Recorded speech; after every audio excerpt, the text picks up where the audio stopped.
To place man on the moon and safely return him to Earth is a national goal of the people of the United States, recommended by the President and approved by Congress. This is part of the National Aeronautics and Space Administration's major objective, which is to begin the exploration of space and the solar system by man himself. The Marshall Space Flight Center and all centers of NASA and the nation's industrial complex are now working full blast on our manned lunar landing program. Dr. Wernher von Braun, Director, Marshall Space Flight Center. I have always considered President Kennedy's commitment that we are going to put men on the moon in this decade as a kind of signal, an objective very clearly defined, universally understandable, which cannot be debated. Everybody knows what the moon is, what this decade is, and what it means to get some people there and bring them back. It puts the program into focus in a very beautiful, clear, and concise way. Here is the method by which we plan our moon mission. The Apollo spacecraft will be carried to the moon by the Saturn V vehicle, now under development.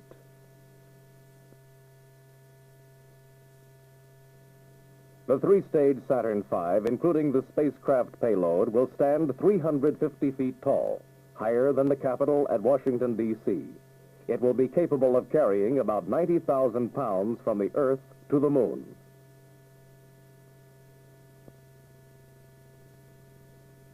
The first stage of the rocket, the S-1C stage, producing 7.5 million pounds thrust, is now under joint development by Boeing Company and the Marshall Center. Its 5 huge engines produce a total horsepower roughly equivalent to a string of automobiles that would reach bumper to bumper across the United States. The second stage of the vehicle, the S-2 stage, is under development by the Space and Information Systems Division of North American Aviation. This liquid hydrogen-fueled stage alone is taller than the Atlas rocket, which was used for the manned orbital flights. It is 3 times the diameter of the Atlas.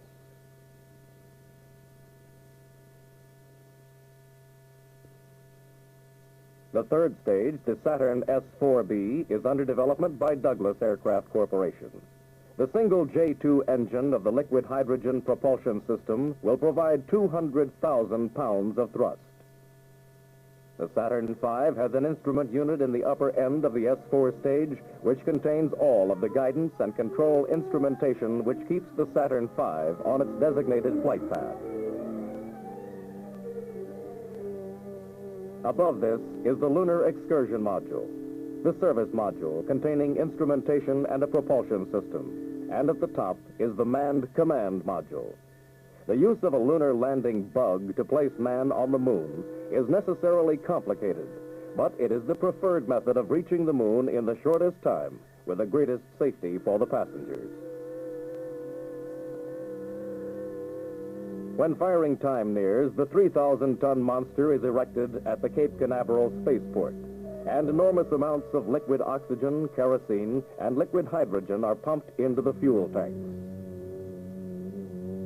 After a final checkout, the 3 chosen astronauts are ready for their historic flight to the moon. With the moon and the Earth in the optimum position for the flight, the mighty engines are ignited. The rocket moves ponderously from the launch pad, quickly gaining speed as it rises.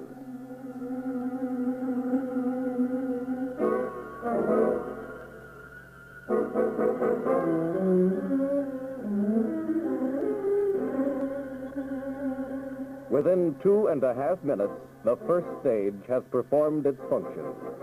After the first stage has burned, it is jettisoned, and the second stage ignited, boosting the speed to more than 12,000 miles per hour. The second stage now drops off, and the third stage ignites, placing the manned upper stages in a parking orbit around the Earth until they reach a point where they are aimed toward the moon.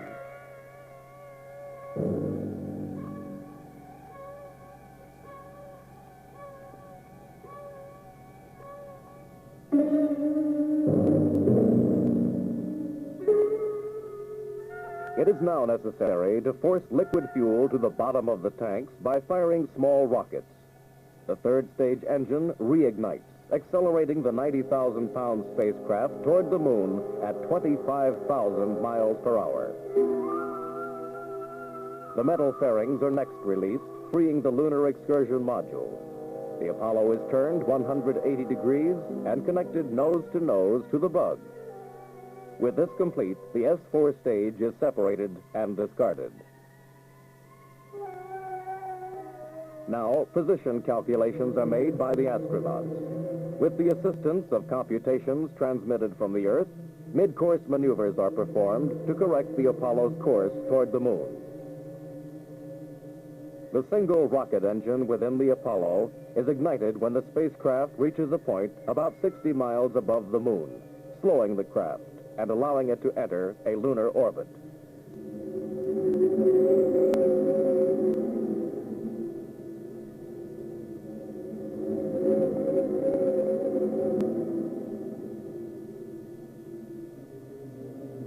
Two of the three astronauts now squeeze through the opening between the command module and the bug and enter the bug.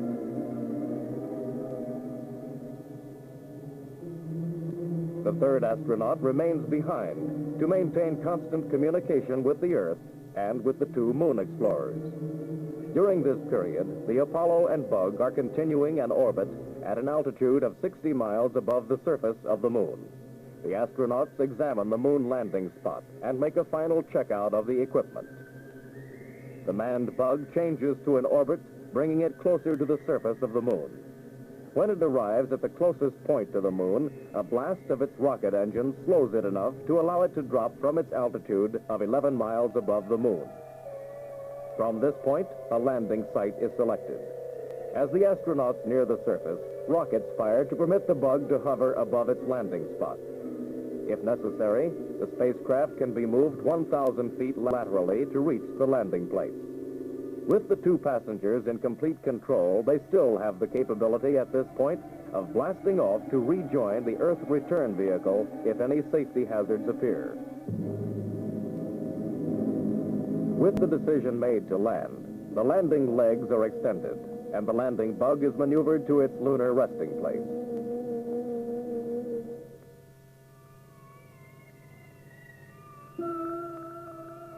The exploration team will remain on the moon for as long as 7 days. They will gather soil and rock samples and will check radiation. Photographs will be taken of surface features and of the heavens as viewed from the moon. Various other scientific investigations and measurements will be made.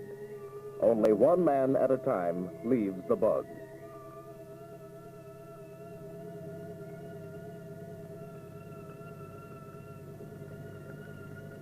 When the explorers are ready to leave the moon, the upper portion of the craft is launched and the lower section left behind. The bug moves up to the orbital path of the main Apollo, which has been circling the moon during the moon exploration. The two vehicles rendezvous and join in the lunar orbit. The passengers transfer to the command module, joining the third astronaut. The three astronauts prepare for the return trip.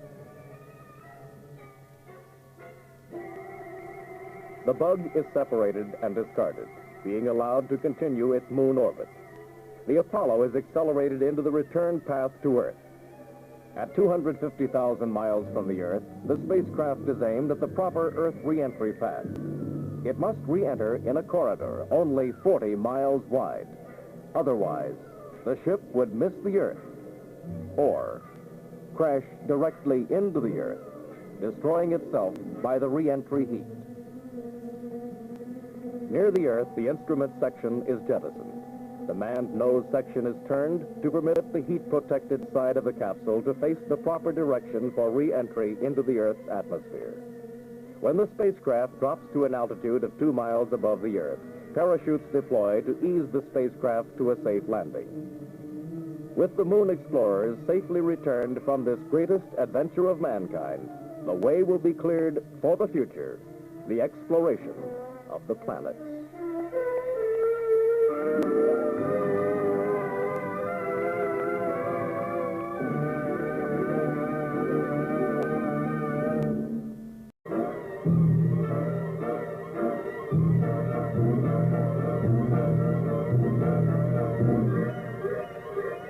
To place man on the moon and safely return him to Earth is a national goal of the people of the United States, recommended by the President and approved by Congress.